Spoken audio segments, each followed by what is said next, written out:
What's up, guys? You have got to check out this story right here. A double murder suspect who is defending himself decides to scream at the jury during his opening statements. Guys, we have Ronnie Oneal III, 32 years old. He is representing himself and he shouted parts of his opening statement at the jury. And it's comical because it's so bad. But then it gets quickly, the whole story is sad and disturbing because whenever you're accused of a double murder and whenever your own child comes up and testifies against you, it is a sad story. Now, here's the thing about this: because he is representing himself, he has to cross-examine his own son. So, guys, without wasting any time, I want you guys to take a couple minutes and look at our double murder suspect defending himself as he sits there getting ready. He's rubbing his hands. He's thinking about what he's going to say.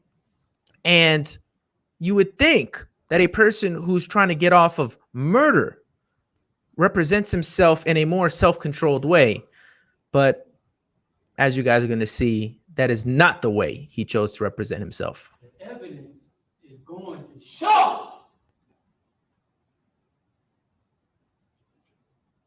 that we are under some of the most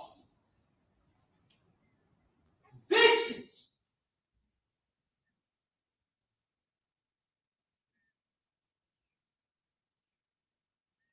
lying,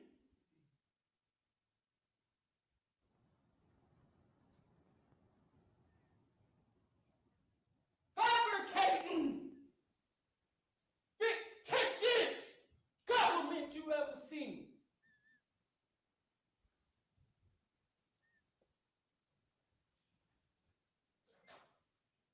By the time it's all said and done, you will see who is the mass murderers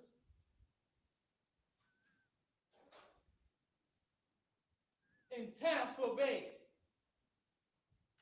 the state of Florida. You will know why what occurred on March 18, 2018 occurred. And the evidence is going to show that law enforcement tampered with evidence to meet their such high burden of proof. Because originally, it wasn't enough. So we had to tamper with evidence. Since it was such evident already,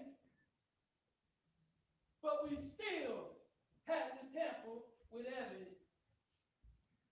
Yeah. So, guys, there goes part of his introduction. If you guys want to watch the whole thing, I will put that in the description below. But he really doesn't help himself, obviously. You're being charged for murder, and you're going to come out the gate, I mean, like a bat out of hell, screaming at the people who hold your freedom, and you're going to yell at them. And I don't understand his tactic. I don't understand his logic. I don't understand anything that this man is saying. This man is absolutely off the chain, cuckoo, gone. I don't get it. I don't want to get it. But here's the sad part, guys. Here is the sad part, because this man is, like I said, representing himself. Now, this story right here, all right, shout out Tampa Bay, my home city, even though we are in the bad limelight right now. Anyways, crime is everywhere. But with all that said, guys, here's the worst part. And Fox 13 does a good job highlighting just how much of a disturbing and just a sad story this is, because the boy has to testify against his own dad. And what he says is, "You stabbed me." Take a listen. We're starting first here at 6 with this boy's act of bravery after surviving the unthinkable. I just saw my dad holding a shotgun and my mom screaming at him. That little boy testifying at his father's murder trial. He's the son of Ronnie Oneal, his father on trial for the murder of the boy's mother and sister, and also for trying to kill Ronnie, allegedly. Now, because he's representing himself, this creates the unusual scenario of the father cross-examining, questioning his own son. The man is accused of trying to kill him, and now he is basically questioning his son's testimony. Fox 13's Aaron Mesmer is live at the courthouse in Hillsborough County. Aaron, even separated by video screen because the boy is in a remote location, this had to take incredible courage by this now 11-year-old boy. Yeah, Chris, he was incredibly brave. He showed unbelievable composure in that remote location as he gave his testimony this morning, followed and had to describe all of these horrific events that occurred that evening. What you were about to hear is part of little Ronnie's testimony. He's 11 years old now, followed by some of the cross-examination that he experienced with his father, who, as you said, is representing himself. This was the first time that they have seen each other and spoken to each other since that the attack on March 2018. State, you ready to proceed? Yes, sir. Yes, sir. I just saw my dad holding a shotgun and my mom screaming at him. And your father had a shotgun. What happened next? What did he do? My mom ran in my sister's room. My mom ran in my sister's room into the closet. And then my dad said, "Come here and come kill the B-word." Did you hear any shots from the shotgun before that? Yes, How many times? one.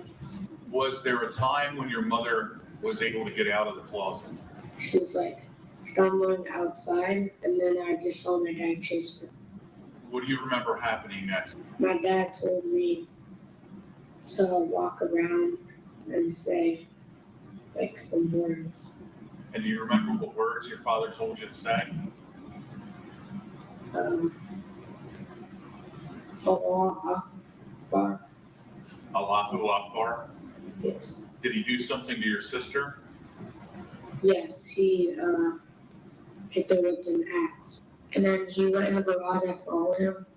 He put me on the ground, and then he had his foot on top. I was laying on my stomach. He had his foot on top of me, and he was holding me down.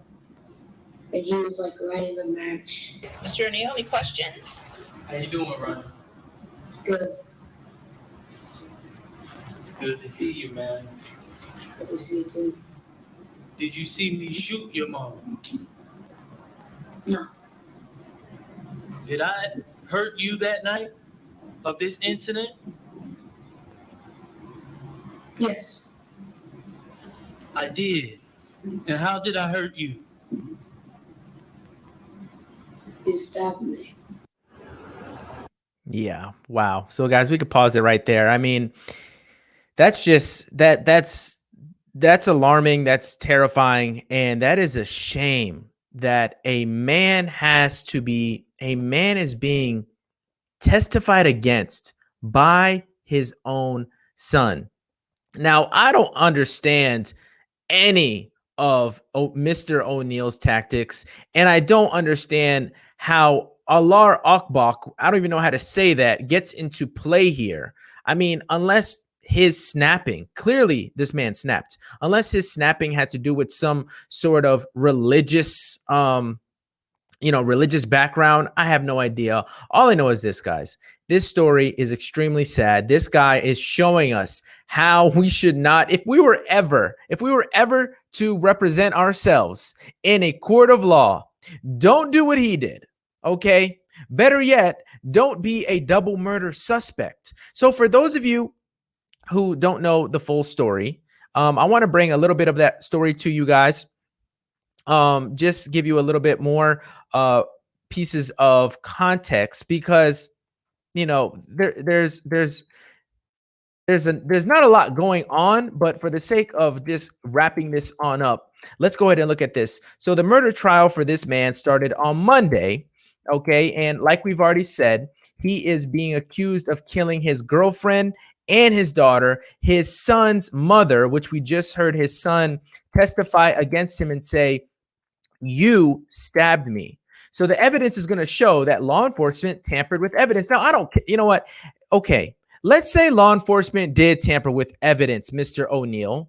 That still doesn't clear up the question. Did you murder your son's mother? Did you murder your son's mother? Did you murder your daughter? I don't care if the police officers tampered with evidence at this point.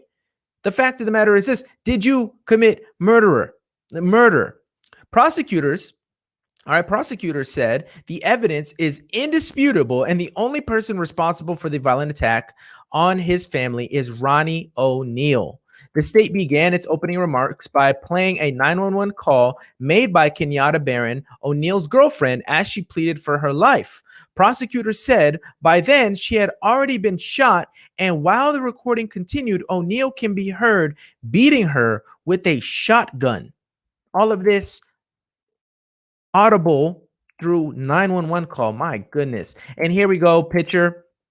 All right, Miss Barron and his beautiful daughter that this evil, wretched person allegedly, okay, we got to say allegedly because everybody here is innocent until proven guilty. But my goodness, if there's any more of a case that's open and shut, I think this is it. The evidence will show that that was just the beginning of what happened, said State Attorney Scott Harmon. The state then took the jury step by step through what prosecutors said was O'Neal's violent rampage in March 2018. According to investigators, after killing Kenyatta, Oneal brutally murdered his 9-year-old daughter, Renea, and tried to stab to death his 8-year-old son, Ronnie IV, before setting him and the house on fire. The evidence will show that was just the beginning of what happened, and it's just the beginning of what became an odyssey for this little boy, an odyssey of violence, an odyssey of brutality, and an odyssey of excruciating pain, said Harmon. Because the evidence, and Harmon is representing the state, all right, the prosecution, because the evidence will show little Ronnie didn't just witness this murder and other bloody crimes that night, but little Ronnie suffered as a victim of a crime himself.